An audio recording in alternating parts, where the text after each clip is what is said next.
Madumeka Lapeng, all of you at home, and welcome to another exciting episode of the Ladies Club, Mzansi's leading women's sports show. Thank you for joining us as we keep you up to date with all the trailblazers, the game changers, and the amazing women in sport. Now, our conversation today is one of my favorite. It's all about women who are making strides in my favorite sport, hockey.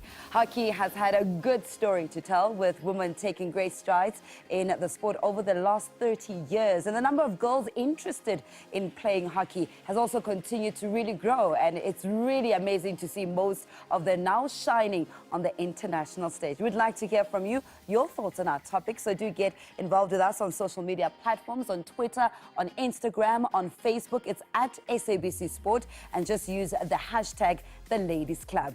Now, we're going to be joined by really two awesome guests today. We'll be chatting to Hubach and Izelle Verster, who are both blazing the trail with stellar careers in hockey. They're right here in studio with me to share their very exciting story. Kim, been there, done that, and the new international star now, Izelle. Good morning and welcome to the Ladies Club. Thank you very much for having us. Kim, it must be really interesting to see from when you started, how you paved the way, and now to see the younger generation going in the same footsteps and eventually wearing the green and gold. It is very exciting. I think a lot has changed, times have changed, but the youngsters of today and the youth coming through hockey from school level all the way up into the senior national side, it's really, really exciting to see the skill and the determination and the hard work coming through with them. And Izelle? Yes, I've had the privilege of playing with Kimi at Northerns now for a couple of years, so it's been good to actually learn from them and bring it through. Over the years it might change a bit, but we learn a lot from them and playing with the more experienced players, so that's very exciting. Why hockey? I know why hockey. Why hockey? I think hockey, for me, I was involved with a whole lot of sports at school level and could choose different sports, but hockey for me it's a family sport, so from the guys to the kids can play it. It's also a game that changes continuously. There's not one game that's exactly the same game or the perfect game. Sure. So you've got to continue working, and there's always a challenge involved with hockey. And Izelle, yourself coming from a family, 2 boys, the only girl, why hockey? Yes, that's exactly that. Was looking for something a bit more tough and physical, but mom and dad was like, not rugby or cricket, go play hockey rather. And ended up loving it and carried on. You haven't looked there. back since? Yeah. Well, we'll definitely be continuing with our chat with our 2 amazing guests a bit later. For now, let's set the tone with an inspiring quote. And this one comes from the former US First Lady Michelle Obama. And she says the only limit to the height of your achievements is the reach of your dreams and your willingness to work hard for them. Michelle Obama, of course, is a qualified lawyer, right, and former U.S. First Lady from 2009 to 2017. She is the wife of the 44th U.S. President, that's Barack Obama. As the First Lady, Michelle was involved in various causes, notably supporting military families and ending childhood obesity. In 2018, she released the autobiography, Becoming, which garnered her lots of attention. I absolutely love that. Just hear it again. The only limit to the height of your achievements is the reach of your dreams and your willingness to work really hard for them. And we're going to continue with that conversation right after this, because we do have amazing game changers. We're talking all things hockey and the Olympic Games when we come back. Stay with us.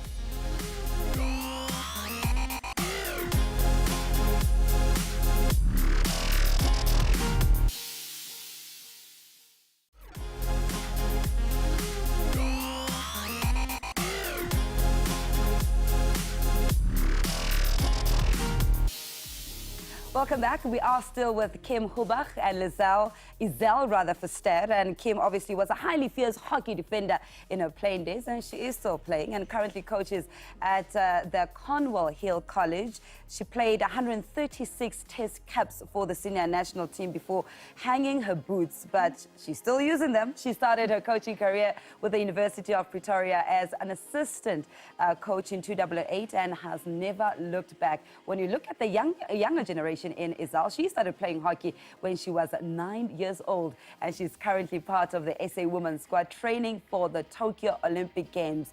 And that's what I want us to get into, because it's everybody's dream. In terms of an athlete. If you're an athlete, you play sport, you want to represent your country, you want to wear the green and gold, and you're going to be representing South Africa come Tokyo 2020. And when you guys heard the news, how was that feeling like? So I'm just part of the squad yet. The team hasn't been announced, Yeah. but just being part of the process has been amazing, because like you said, it is the ultimate dream Yeah. to be participating at the Olympics. When we heard the news, they actually posted on our group, and everyone was kind of not reacting, because I think everyone didn't want to get their hopes up that Only to be we disappointed, actually, yeah. So everyone was kind of, okay, but is this a joke now? You know, where's the catch? So no, I can't describe the feeling. It was really good to hear, and just amazing to know, okay, well, we have this incredible opportunity to be part of the squad that's training and getting ready for the Olympics. And Kim, tell me about your journey. You were there during the qualifiers back in 2012?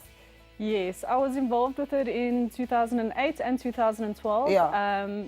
2008, I was pretty new into the setup. Yeah. 2012 was probably one of my biggest disappointments in my hockey career. But looking back, I think everything happens for a reason. Major disappointment, because as you say, it's everyone's biggest dream.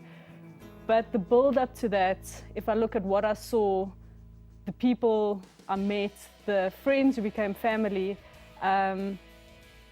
in retrospect, it's probably just a small part of a dream. I was still lucky enough to be part of the process literally right up until the end. How important is it for someone or an athlete to still be mentally strong, even if you don't get that nod to say you're in the team, because you've been part of the qualifiers? I think it's a big part of sport, that disappointment of not making a team. I would love to see or meet someone that's never had that before in their whole career. And I think that even though it's really difficult to deal with those situations, that's what makes you stronger. So it's good sometimes. In the moment, it's terrible. And I think we've all been there, that you haven't made a team that you've worked hard for, that you've felt good about, but that ends up making you stronger and makes you work even harder to reach that dream that you want. And Kim, your journey is almost a 360, because you're now a coach also. So you understand the other side of having to select, to teach, to nurture, to almost someone's career and harness it and say, you can do it. What has changed from when you look from yesteryears to now? I think a lot changes as a coach, especially experiencing disappointment and experiencing the sitting on a bench for minutes which feel like hours. True. I think you can look back and look at the kids and say, you know what, I understand it, and possibly not put that child on a bench. Because I've seen a lot of coaches, and it's possibly a mistake that they make purely because they don't understand the feelings and the emotions behind not being selected. And I think that's why possibly not making the 2012 Olympic team was for me to experience that disappointment, so that I can carry over that message to the youth of today and to say, don't give up, follow your dream, and these are the reasons. Because I think a lot of the time you don't get answers as to why you don't make a side, and that really, it's not hurts, but it's a disappointment, because you don't understand where you fell short. And what you must improve then going forward. That's exactly it. You don't know where you fall short, so how are you supposed to better yourself? And I think that helps quite a bit for me to carry over that message and to become a better coach in that sense. And both of you, what are hockey's biggest challenges at the moment? The fact that for us it's not a professional sport, so it's difficult to, you have to have a career outside of hockey, a job that pays the bills. So that's really a struggle. You have to sacrifice a lot, because you have have to have your job, but also train hard and stay on top of your training, and that's really difficult. And also to compete then with other countries where it's professional, where it's a professional sport, because we don't have the opportunity as much to travel overseas and play other countries as others do where it's professional and they have that opportunity. Without a doubt, I think finances are always a problem, not just for the players themselves, but I think as the teams. For instance, the under-21 team that's preparing for the Junior World Cup, to get the players together costs money, and to get exposure costs money, but to get exposure you need the sponsors, and you only get the sponsors if you get the exposure. So I think SA Hockey has been fortunate to get a couple of sponsors, and I think they've got a few, Izelle can comment on that now, but a few good sponsors that have come on board to their program and their dream to go to Tokyo now. Yeah, we've got Super Group at the moment. That's been absolutely amazing. Last year we went to Spain where they covered our full costs, and we actually felt like professional sportswomen while we were there. And I must say, since they've been on board, we've really been treated as if it's a professional environment, and they've been really good to us. I think the viewers also don't understand what we mean when we say some female sports need sponsors. I think they think we're probably saying we just want to be paid more. But what does it mean to have a sponsor, for example, being part of a national team setup? How does it assist you as a professional? Because you are a professional. It might not be, we might not have a professional league, but you are a professional athlete. What does it mean to you then? So at the moment, we aren't even looking at getting paid to play. It's actually having a sponsor to facilitate training camps, because we are spread across South Africa. So to come together, to train together as a team, we can also only do that occasionally because of funding to get everyone together. It's travel costs, accommodation, all of that. And then, of course, to play other teams and other countries, it's traveling there or having money to host them or make arrangements to get other countries to come and play here. So it's not even getting paid a salary, but it's covering costs just to be able to get that experience and playing other teams and training together as a team, which is what funding is at the moment required for. When you look at in your time, Kim, it just sounds like we're talking about your time because the issues are still so prevalent. I think we had very similar issues, probably the same, but I was fortunate enough when I started in the senior national side, it wasn't much money, but there would be a incentive throughout the year once you've played, but I'm talking about incentive. I don't think it would cover petrol these days. No. But it's definitely the same problem that we're facing. And so Izelle talks about us, or not us, but the team getting together for training camps. It's also difficult when you don't have a sponsor to go and get international experience. Plenty more to chat about with our great game changers after this.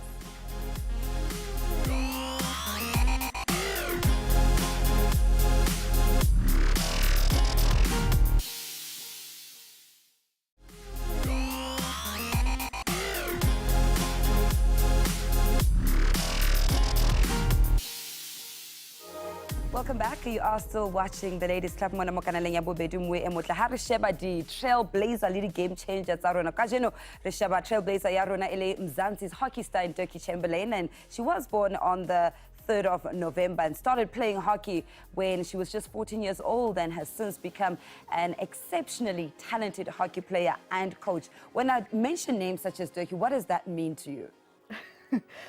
I remember Dirkie as a little one in her first year. Wow. In the Tux clubhouse. And at that stage, she would come to us with the exam pad asking everyone for their signatures when we had a training camp in Pretoria. And to see how she's climbed, it's actually unbelievable to see what she has. And that achieved in pretty much a short time, but it was absolutely just hard work. Sure.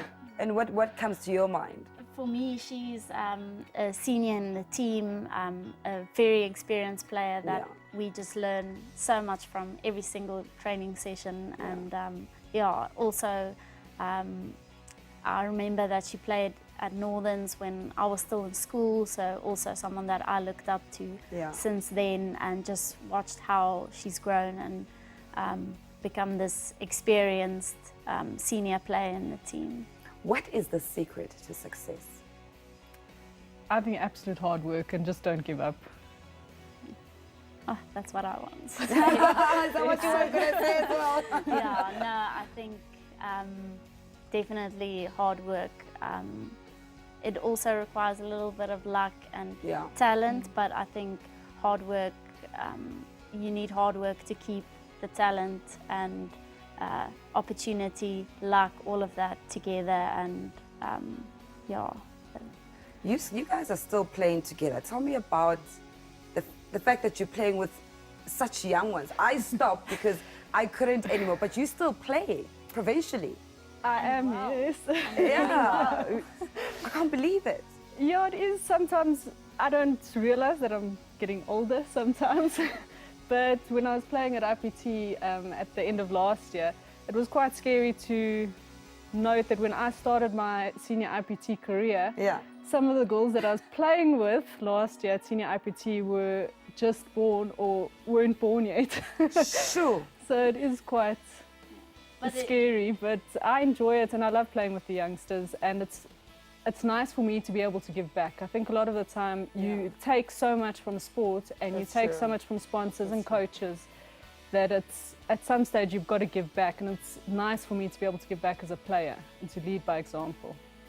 For us, it's such an incredible opportunity because we get to learn from so much experience and a lot of situations you can imagine over such a long career, that the situations that she's been in, just so much composure, and she really helps not just the young players but our whole team. Just we learn so much from her in different situations and how she keeps us calm. And for us it's great to learn from her experience. And Kim, what is the state of hockey at the moment, and where do you think it's going? I think it's really exciting that both the men and women have been given the opportunity to go to the Olympic Games. I think it's a big step for SA hockey. It would have been really sad if they weren't able to go. So it's a great opportunity for us to showcase our talent at the highest level. Yeah. I think development-wise, we are doing well. The PHL tournament, I think, has done a lot for SA hockey in general. I think hockey is on its way up, but it takes time and money, literally. But I think it's exciting to see our under-21 team, which the squad is really strong. I think it's one of the strongest squads we've had in a long time. So that purely shows that what we're doing at grassroots level is good, and it's working for SA hockey. And in terms of development, are we still playing on grass? Barely. I don't think, or what I hear from even primary schools now, start playing on Astro, and where we've known grass hockey even. And the ball just bumps around. It was a skill to learn how to stop the ball when it's bouncing, and so it's exciting to see actually how big hockey's become in our country, that more and more primary schools do have their own AstroTurfs, and now even other schools building a second one. So it actually shows that there is interest in the country for hockey to grow, and which is exciting. And what about those areas? Kim, you're a coach. I mean, what we're seeing on screen is really fantastic with regards to the kids having a back and forth hitting on an Astro, but having an AstroTurf is quite expensive. It's only a few that can afford it. So in terms of the kids that are probably in townships, rural areas, how is the development of hockey in those areas? It is difficult, and I often think a lot of talent is lost in those systems, in the rural areas. You find unbelievable talent there sometimes, but they're not exposed to necessarily what a child in a private school is exposed to. But what is exciting is a lot of the schools are realizing the need for it, including the public schools, and they're finding the funding, even if it's just a plain sand-based astro, which is good. But the kids definitely need to learn. They get set back quite far, and me being involved with a school that didn't have an astro and playing in a league where they play on astro, you can see the difference by far. So hopefully investors will see the need for that, and we can start developing in rural areas, putting down an astro or a multi-surface area that you can play football as well as hockey on it, that it's not necessarily as long as the football grass, but it's better than a normal grass field. Plans for 2020. Your plans are Tokyo. Yeah, hopefully. So it's the whole build-up, training hard, just working hard towards that goal. And obviously the dream is to make the team, but if not, just being part of the process and assisting the team that's going to go as prepared as we can and to do our best. Okay. My plans for 2020 are to continue giving back and building the hockey academy that I run, as well as play in provincial IPT again. Continue playing. Once again, I think this year will be the record for the most senior IPTs played by an individual. And I'm excited to say it's been for the same province. Wow, that's amazing, that's amazing. But basically to build and develop hockey from the academy through to possibly coaching the under-21 side as well. When traveling, what is a must-have for you guys? I'd say my Bible. Awesome, that's beautiful. Yeah, I'd like to agree with Izelle there. How important is that then to your faith? I think it's a personal something that's for you, and each person's journey is different. But I don't think there'd be a day where I'd be able to get by without just that quick little prayer upstairs. And you often see things that are answered in different ways, and that's just a personal opinion. Would you want to meet at the Olympic Village? Oh, I would say I'd love to meet Roger Federer. Oh, yeah. That's not a bad option. I actually haven't thought that far about it, but Roger Federer well, I've only been to the Commonwealth Games, but I think it's quite the same as the Olympic setup, and the amount of people that you meet there and the stories that you're able to exchange as normal people. But in the public's eye, you're not normal people. No. It's actually quite exciting, and it's an exciting opportunity. I don't know if I'd probably be like a normal spectator. Just everyone that I'll see would probably be. Ladies, calm yourself down. Thank you. Thank you so much for spending the morning with us. It's really been a pleasure. I love the work that you're doing as a coach, giving back, and I'm looking forward to seeing more of your programs actually coming through from the school that you were at, and now you're giving back to them, and hopefully we'll see you in the team as well. Thank you so much. Thanks for having us. All right, it's been an absolute pleasure. That's all the time we have for you for today. Thank you so much for spending it with us. Remember, you are welcome to send through your ideas of trailblazers or stories about women that continue to inspire you. Our social media details are on the screen, so do get in touch with us. Who knows, maybe you can be part of the show next time. But I'm Lebo Motswedi for SABC Sport on the Ladies Club. Remember that greatness is earned but never given. Goodbye.